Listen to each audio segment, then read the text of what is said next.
ground. Hercules Satele doesn't have to slay the Nemean lion or capture the golden stag of Artemis, but the warrior offensive lineman is in constant battle, game after game, conjuring visions of the ancient warrior that once bore his name. Tonight, we go under the helmet with the offensive captain.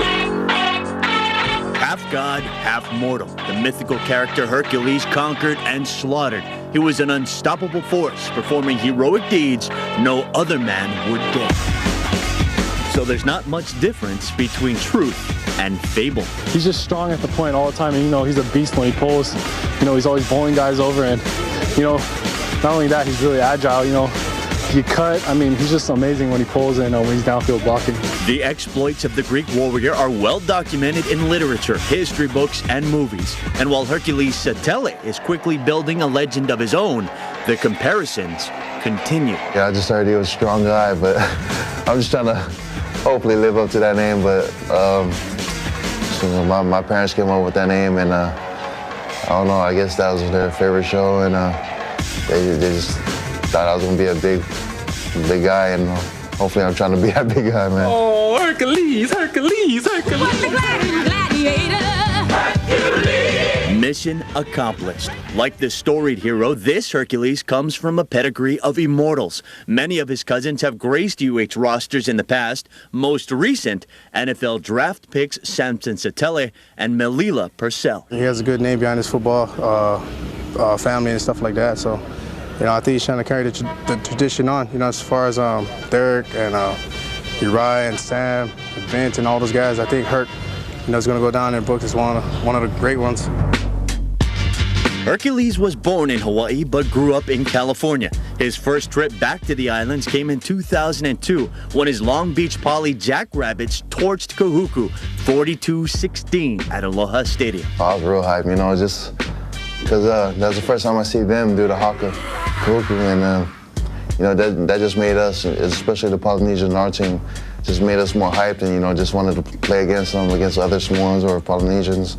Just wanted to show them that the Polynesians in California can play just as good as them, It was a California All-State selection his junior and senior years. And here's a tinge of irony. Long Beach Poly is a hated rival of someone else's alma mater. When I heard that Cole came here, that's the first time I asked him, so you went to Mater Dei? And he was like, yep.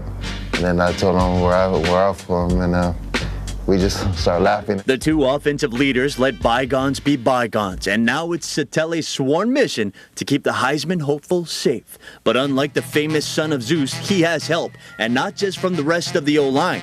Satele also credits the defensive front for challenging his boys practice after practice. They're the dog pound, and we're the O-line mafia, and we just go at it, and at the end of the day, we all just congratulate each other because everybody knows that we try to help out each other, and the game starts with us, and the lines in the trenches, and that's the hardest part. Ever since I came here, there's always been a big rivalry between O-line and D-line.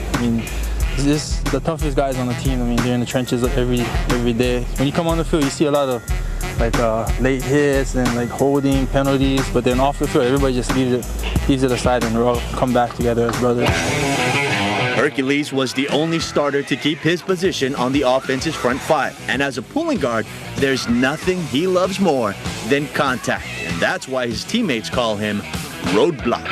It feels great, just to know that you put someone in their butt and then just look at them and just stare at them, and it feels good. It's just probably scoring for a receiver scoring a touchdown or something, or a D lineman having a sack. That's our pride and joy right there. Normally a quiet leader, Satele assumed more of a vocal role for his senior year, helping his teammates with whatever questions they might have. It's a role he embraced after the O-line lost 3 senior starters from last season. Once they left, people started asking, and I was looking around, and they was asking me, so I was like, oh, all right. I guess I'll try to answer it the best way I can. So this humble giant trudges on, punishing foes, conquering enemies, tossing aside anyone who chooses to resist. Because Hercules Satele was born for this role, and his connection to this team runs thick as blood. Destiny brought him here. It's all spelled out right there in his name. For the June Jones Show, I'm Steve Uehara.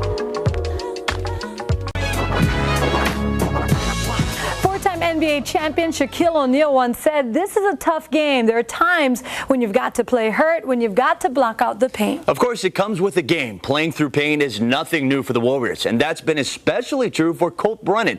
This season, he's already had to deal with a bad ankle. If Colt is capable of making the trip to Reno and taking on Nevada, he'll certainly feel the effects of the hit he took at Halava. But to continue on, he'll have to block out the pain and fear that may still linger. Now, the Warriors say as painful it was for them to watch Brennan go down for so long, when he left the game, they too had to stay focused and move on. There's a discipline that comes with being an undefeated BCS team, and right now, Hawaii will do anything to achieve that type of success. Our thanks go out to Coach Jones and Hercules Satele for being a part of our show. We'll see you next week.